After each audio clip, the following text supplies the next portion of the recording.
Bonsoir, merci de nous rejoindre sur le plateau du C'est l'Info sur la chaîne Marseille. C'est sans doute la fin d'une époque sur le port de Marseille. Le tribunal de commerce a prononcé ce matin la liquidation judiciaire de l'UNM, l'Union Navale Marseille.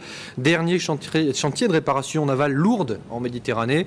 Une décision terrible pour les 130 salariés de cette entreprise. Et avec elle, c'est toute l'économie du port qui vacille. Où va le grand port maritime de Marseille? C'est en substance le thème du C'est l'Info ce soir en compagnie de nos invités. Je suis ravi d'accueillir Patrick Castello. Bonsoir. Bonsoir. Vous êtes secrétaire du syndicat CGT de la réparation navale à Marseille. Merci d'avoir accepté notre invitation. En face de vous, Éric Amar, bonsoir. Bonsoir. Vous êtes vice-président de l'UPE 13, l'Union pour les entreprises du département des Bouches-du-Rhône. Et puis Christian Scapel également est avec nous. Bonsoir. Bonsoir. Merci aussi d'être venu jusqu'à nous. Vous êtes directeur du Centre de droit maritime et des transports à la faculté de droit d'Aix-en-Provence. Alors, évidemment, première question, on regarde l'actualité, Monsieur Castello, on regarde la décision du tribunal de commerce à Marseille ce matin. Quel est votre sentiment? C'est une réaction que je vous demande ce soir sur le plateau de la chaîne Marseille. C'est un sentiment de colère pour deux raisons. La première, c'est que monsieur le préfet a été plus apte à répondre par la violence et la force publique pour dégager nos camarades qui étaient sur le Girolata. Il a été moins prompt à le faire pour la demande de la table ronde que nous demandons depuis des semaines afin de discuter de l'avenir de cette corporation. Elle est fixée néanmoins cette date ou pas pour la table ronde? Pas aujourd'hui. On la demande toujours. Mais vous rencontrez le préfet tout de même? Non. On a rencontré le préfet au tout début du conflit. Depuis, on n'a plus revu. On a vu son directeur de cabinet une fois, mais on n'a pas de date pour cette réunion de... Alors, certaines personnes au sein même de l'entreprise disaient que cette liquidation judiciaire était quasiment prévue. Ça fait plusieurs semaines qu'on en parlait déjà et que ce n'est pas une surprise. Aujourd'hui, la décision du tribunal de commerce, c'est vrai? Non, mais ce qui est terrible, c'est qu'on arrive pour 3 heures de grève à une situation de liquidation d'entreprise. C'est dans la démesure. D'autant plus que jusqu'à ce 17 janvier, date où il y a eu ce malheureux incident, on va le qualifier comme ça. On rappelle, puisque vous parlez de 3 heures de grève, que des salariés de l'entreprise UNM ont observé 3 heures de grève. Ils ont été, pour 7 d'entre eux, licenciés par l'entreprise et que de là a découlé un mouvement de grève au sein de l'UNM. Monsieur Scapel, tout de même, en regardant de près la situation de l'UNM, on se remémore quand même des souvenirs assez douloureux de... la fin des années 80, début des années 90, on était à la Ciotat à ce moment-là. C'est un peu des fantômes du passé qui ressurgissent, c'est-à-dire que c'est un secteur, la réparation navale, qui a été sinistré au fil des années et que l'histoire économique et sociale de cette région bégaye à ce sujet-là un peu, ou se répète. C'est vrai, vous évoquiez le chiffre tout à l'heure, c'est bien 7 faillites qu'on a dénombrées depuis la grande époque des chantiers ateliers de terrain. Et donc, 6 000 salariés dans le département dans les années 70-76 environ, puis ça a décru progressivement. Oui. De faillite en faillite, Sud-Marine, CMR, on en passe. C'est grave bien sûr pour l'entreprise, pour la réparation navale, mais c'est grave aussi pour le port, parce qu'un port de premier rang, un grand port, et depuis la réforme, Marseille est un grand port maritime, doit avoir une réparation navale efficace et digne de ce nom. Alors, pour revenir tout de même à l'actualité d'aujourd'hui, est-ce qu'on peut préciser, en termes techniques pour les gens qui nous regardent, ce qu'est une liquidation judiciaire et ce qu'est un redressement judiciaire, ce que souhaitaient plutôt les salariés et les représentants juridiques des salariés de l'UNM? Le redressement judiciaire est une solution d'attente plutôt optimiste.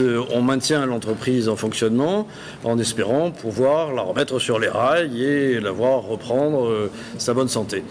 La liquidation judiciaire, au contraire, c'est le... Clos l'activité, c'est ça? C'est la liquidation de l'entreprise que l'on considère ne pas être viable. Donc il n'y a pas d'autre alternative, ça ne peut déboucher sur rien de particulier à la suite de cette décision ce matin? Toujours possible. Un repreneur pourrait toujours envisager de racheter les actifs, les installations et de remonter une entreprise.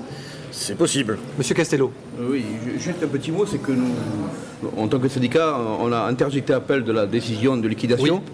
Ce qui peut... alors ça ne suspend pas la décision de liquidation. Néanmoins, des repreneurs peuvent déposer pourront déposer de nouveau des dossiers. Et donc on a quelques touches là-dessus et des propositions seront faites. C'est-à-dire d'éventuels repreneurs? On a des trucs où on va essayer de monter.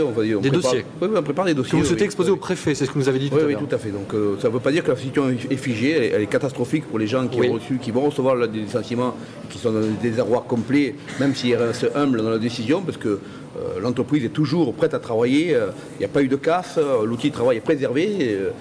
Et les salariés motivés. Et les salariés très motivés. Alors vous nous confirmez ce soir que vous avez éventuellement des touches, des contacts, si ce n'est des dossiers sérieux pour l'instant, de repreneurs éventuels ou d'opérateurs éventuels pour la réparation navale à Marseille? On a quelques touches, on a quelques dossiers, mais bon, c'est pas encore concrétisé, on ne peut pas affirmer que ça va être fait, mais on a des touches. Mais nationalité française, des groupes étrangers? Non, pour le moment je ne peux rien vous dire, on travaille dessus, ça ne sera pas... Monsieur Amar pour l'UPE 13. D'abord la même réaction, hein, c'est je pense pour Marseille une catastrophe et pour le territoire. Donc il est inenvisageable pour nous qu'on n'ait pas pu maintenir de réparation navale sur le territoire. La réalité est, malheureusement je suis moins optimiste que monsieur, la réalité c'est que ce n'est pas uniquement 3 heures de grève parce qu'on n'aurait pas eu 7 dépôts de bilan successifs si c'était 3 heures de grève qui avaient précipité l'entreprise. La réalité elle est une perte de compétitivité régulière de nos chantiers.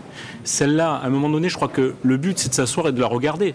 Parce que si on a fait 7 fois faillite avec des patrons et des entrepreneurs, tous d'origine différente, sur des parcours différents, et qu'à aujourd'hui, le constat, c'est le communiqué en tout cas du tribunal de commerce, qui indique que le carnet de commandes et les charges auxquelles font face l'entreprise ne permettent pas d'envisager une solution de continuation. Alors c'est pas ce que disent les syndicats, les syndicats disent que les carnets de commandes sont pleins, je reprends juste il y a des arriérés et des créances qui ne sont pas récupérées. Alors je ne suis pas dans l'affaire, moi simplement, il y a des juges du tribunal de commerce qui ont eu les dossiers techniques entre les mains, le communiqué de presse du tribunal de commerce aujourd'hui indique qu'à l'état du carnet de commandes et des charges auxquelles l'entreprise a à faire face, il n'y a pas d'issue, sauf à ce qu'il y ait un nouveau repreneur qui se présente, ce qui serait une belle chose, mais on ne peut pas éluder la question de pourquoi, après 7 tentatives, nous n'arrivons pas à aboutir. Je crois qu'on a un intérêt commun à faire vivre ces chantiers, mais il faut absolument qu'on trouve une solution viable dans le temps et pas une bouée d'oxygène. Je reprends les déclarations de votre président, Stéphane Brousse, président de l'UPE 13, et qui dit on a affaire à des voyous, il y a eu des exactions inacceptables sur le port. Est-ce que vous confirmez ces déclarations ce soir?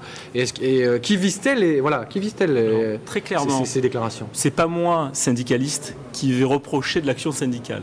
Après, dans l'action syndicale, il y a des règles du jeu. La grève est une règle tout à fait légale et autorisée.